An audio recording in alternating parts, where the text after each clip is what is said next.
Assalamualaikum warahmatullahi wabarakatuh. Perkenalkan, saya mahasiswa dari Stikes Bakti Tunas Husada Tasikmalaya. Nama saya Mita Putri Dianti dengan NIM 31118010 dari kelas 3A Farmasi. Di sini saya akan menjelaskan mengenai materi evaluasi granul pada mata kuliah Teknologi Formulasi dan Sediaan Solid. Untuk yang pertama ada distribusi ukuran partikel atau granulometri. Granulometri adalah analisis ukuran dan repartisi granul atau penyebaran ukuran-ukuran granul. Dalam melakukan analisis granulometri digunakan susunan pengayak dengan berbagai mesh yang makin kecil. Tujuan dari uji ini adalah untuk melihat keseragaman dari ukuran granul. Diharapkan ukuran granul tidak terlalu berbeda. Granulometri berhubungan dengan sifat aliran granul. Jika ukuran granul berdekatan, aliran akan lebih baik. Diharapkan ukuran granul mengikuti kurva distribusi normal. Nah, untuk alat yang digunakan pada uji ini yaitu ada sip shaker. Di sini ada video mengenai evaluasi granulometri. Nah, untuk yang pertama siapkan alat dan bahan. Kemudian sebelum dilakukan penyusunan ayakan atau mesh, dilakukan penimbangan pada masing-masing ayakan.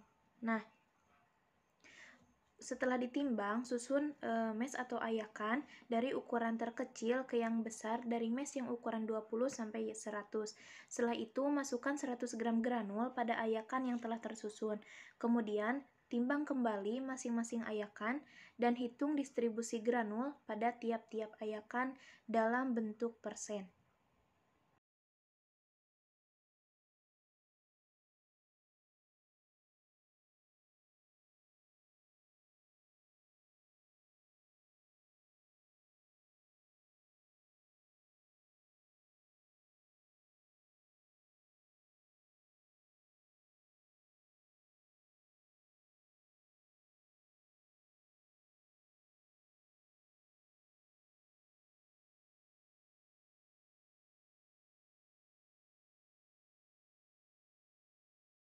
Selanjutnya ada kadar air.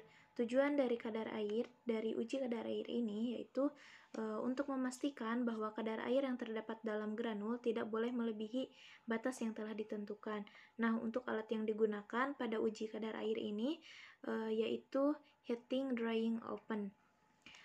Untuk persyaratan dari uji kadar air ini 2-4%. Jika kurang, granul akan lebih berjamur dan akan saling menempel satu sama lain. Untuk perhitungannya bisa dilihat W0 dikurangi W1 per W0 dikali 100%. Dengan W0 adalah bobot granul awal, sedangkan W1 adalah bobot setelah pengeringan. Nah, untuk caranya, timbang seksama 5,0 gram granul, kemudian panaskan dalam lemari pengering sampai bobot konstan yaitu 105 derajat Celcius selama 2 jam. Nah, selanjutnya ada video mengenai cara-cara uji pada kadar air. Alat yang digunakan pada uji ini yaitu heating drying oven. Pertama, buka terlebih dahulu alat tersebut, lalu ambil wadahnya, kemudian kasih alas dengan kain berwarna putih. Kemudian, tambahkan granul pada alas tersebut, kemudian ratakan. Setelah itu, setelah diratakan, tutup kembali dengan kain sisa yang tadi dan rapikan.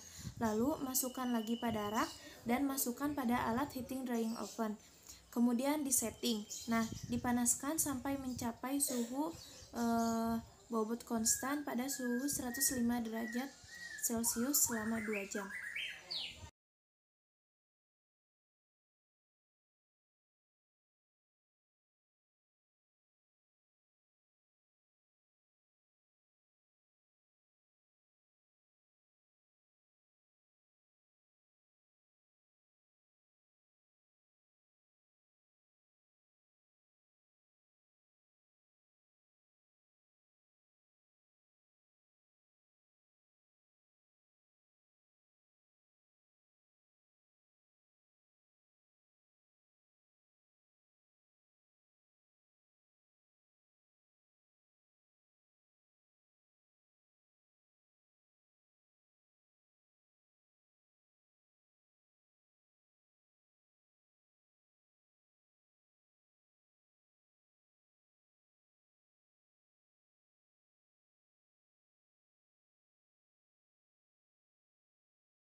Untuk selanjutnya yaitu ada uji kompresibilitas. Nah, untuk alat yang digunakannya ada jolting volumeter. Untuk syarat pada uji ini yaitu tidak lebih dari 20%.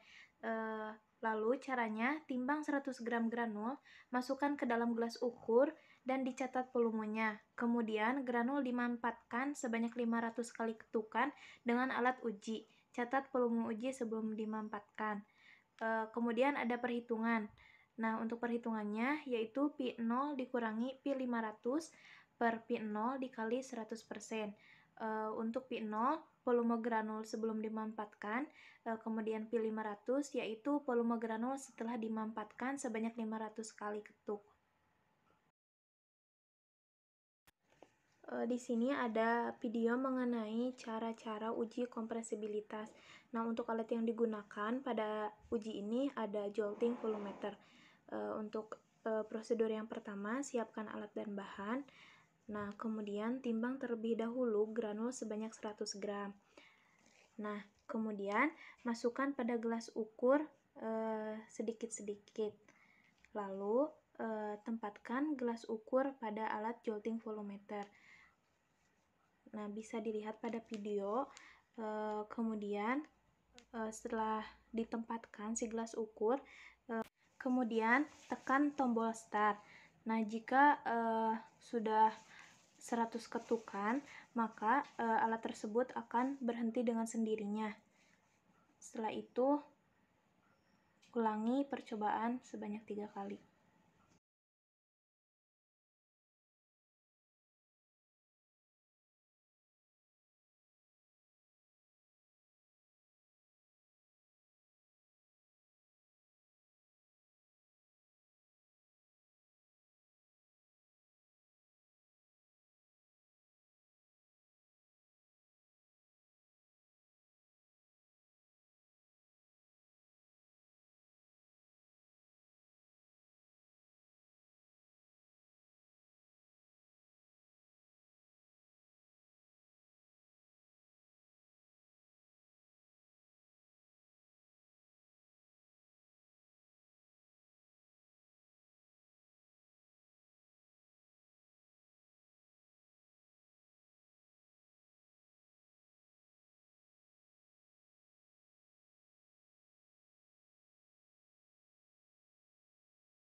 Untuk selanjutnya ada bobot jenis. Nah, tujuan dari uji bobot jenis ini yaitu untuk mengetahui apakah granul yang digunakan sudah memenuhi persyaratan yang dilakukan. Evaluasi granul dengan bobot jenis ini yaitu dengan mengetahui bobot jenis pada granul tersebut, mulai dari bobot nyata, bobot mampat, dan bobot sejati. Evaluasi bobot jenis sejati ini dilakukan menggunakan alat piknometer. Nah, untuk rumusnya, rumus bobot jenis nyata yaitu Rho sama dengan W per Pi, di mana W adalah bobot granul, sedangkan Pi yaitu volume granul tanpa pemampatan.